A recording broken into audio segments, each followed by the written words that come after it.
Good morning. Welcome to Breakfast with Charlie State and Tanaga Manchetti. Our headlines today: a surprise change to the quarantine rules for travellers from France. The need to self-isolate for 10 days will remain in place, causing anger and confusion among holidaymakers. I booked everything 24 hours ago and now everything is changing, so quite disappointing. The race to find survivors of the floods that have wreaked havoc across Western Europe. More than 120 people are dead. Hundreds are still missing. More than 35 million people in England will be offered a flu jab this winter. They'll include the over 50s and children up to the age of 16. And plenty of fun in the sun for the thousands heading to this weekend's sporting events. At the Open, breaking records.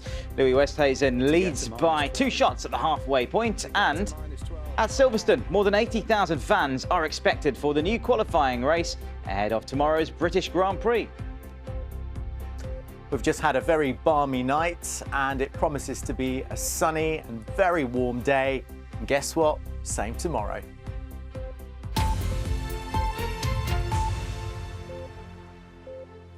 Good morning. It's Saturday, the 17th of July. Fully vaccinated travellers returning to England and Wales from France will still have to spend 10 days in quarantine. This is the latest government announcement. The rule takes effect from Monday, when many other COVID restrictions, including those around travel to amber list countries, are being eased. With more details, here's our political correspondent, Jonathan Blake. For those hoping for a holiday in France this summer, plans may have to change. From Monday, the country will stay on the amber list, but unlike other destinations in that category, adults who are fully vaccinated will still have to isolate for 10 days on their return to England and Wales.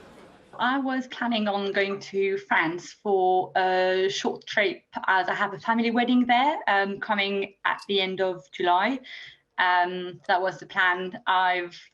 The wedding has been delayed. It was supposed to be last year, and I've booked everything 24 hours ago and now everything is changing, so quite disappointing.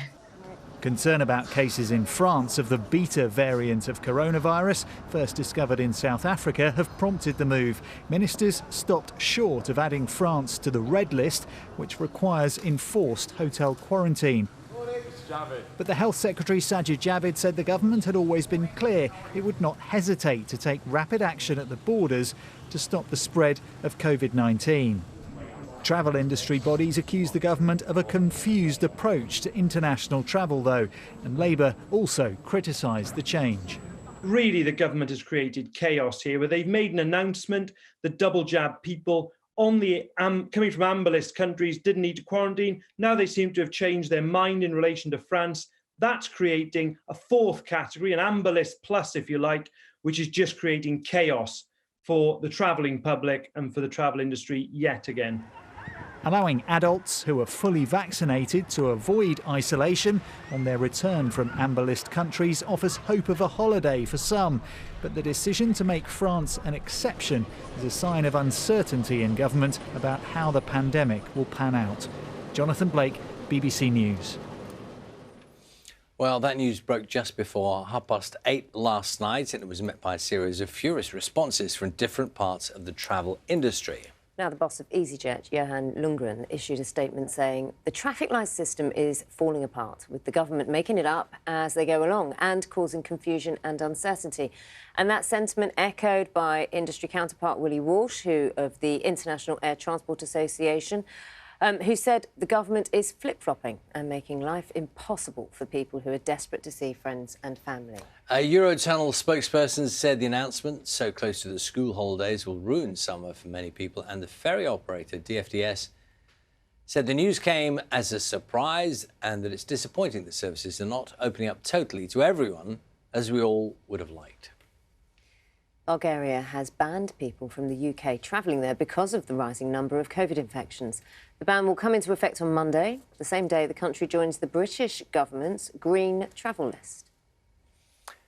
Hundreds of people are still missing following floods across large parts of Western Europe. At least 128 people have died after heavy rainfall caused severe flooding in Germany, Belgium and the Netherlands. Our correspondent Anna Holligan has more. As the water gradually subsides, the number of people confirmed dead continues to rise.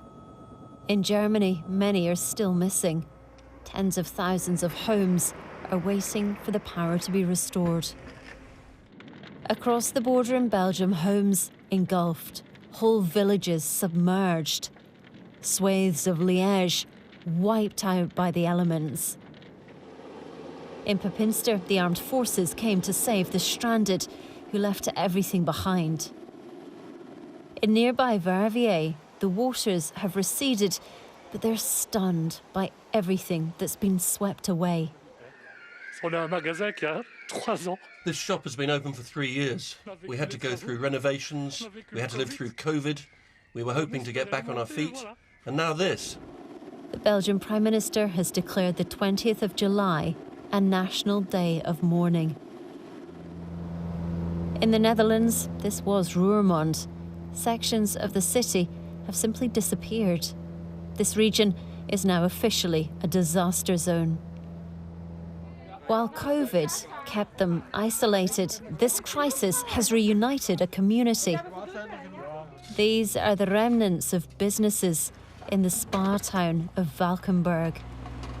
Well, the emergency services are busy trying to restore power and secure pavements. The people have come together to try to bring some form of order to these devastated streets. This solidarity and sense of purpose is what's getting them through. We need to stay positive. We can cry all day, but it will not help anything. So better smiling and keep working and try to save anything. Yeah. After the rain, here and right across Western Europe, they're still calculating the cost of repairing what remains. Anna Holligan, BBC News, Valkenburg. More than 35 million people in England will receive a free flu jab this winter, and for the first time, all children aged 11 to 16 will be included. The expanded programme will be delivered alongside booster jabs for COVID-19. Here's our health and science correspondent, James Gallagher. Flu all but disappeared last winter. The restrictions, social distancing and mask wearing that slowed down the spread of coronavirus also prevented the usual round of winter bugs.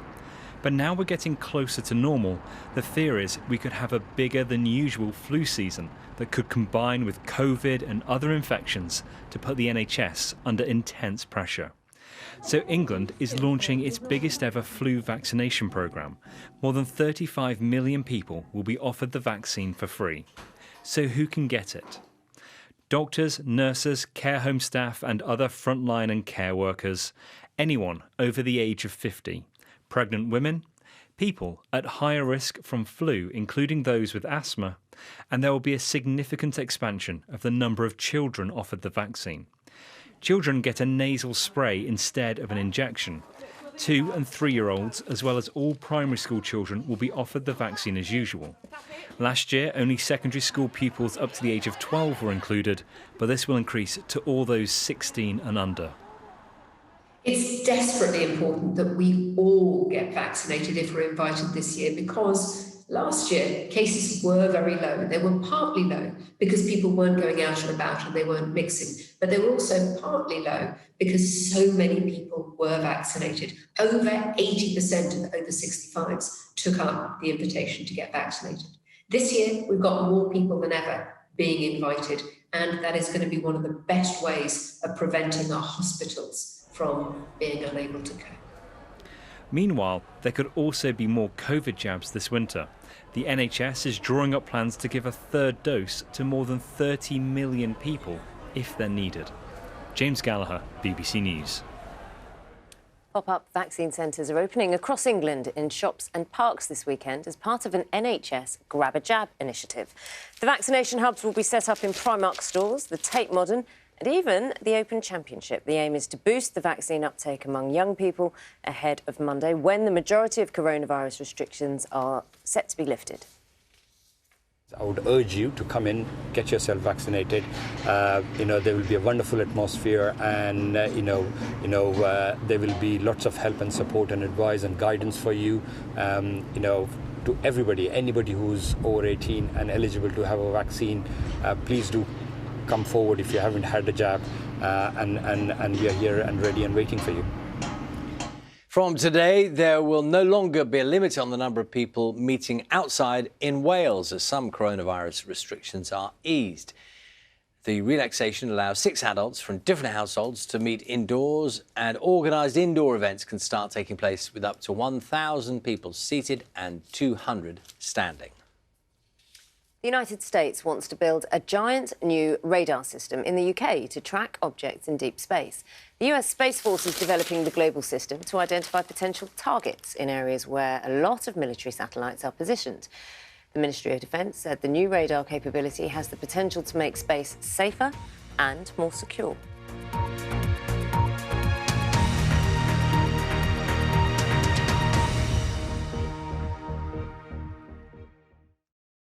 See the headlines as they happen and watch BBC News live in the app and get the full story with bbc.co.uk/news.